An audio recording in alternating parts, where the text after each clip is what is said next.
landas na walang hanggan, samahan maging-ating, samahan maging-ating.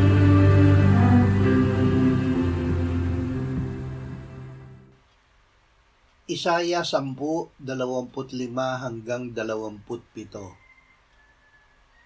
Kaunting panahon na lamang at ang aking pagkagalit ay matatapos na, at ang aking galit ay matutuon sa kanilang ikawawasak.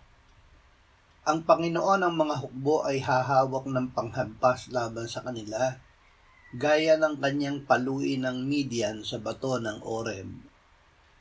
At ang kanyang panghampas ay aabot sa dagat, at kanyang itataas na gaya ng kanyang ginawa sa Ehipto.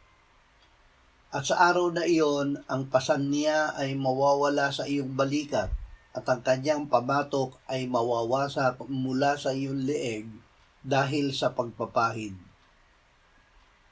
Inalis na ng Panginoon ang pamatok. Kasalanan ang pamatok na inilagay sa ating leeg ni Satanas.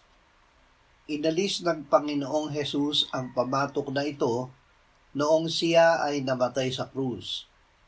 Ang sulat kamay na laban sa atin na nasa mga tuntuning salwat sa atin ay kanyang inalis at ipinako sa krus.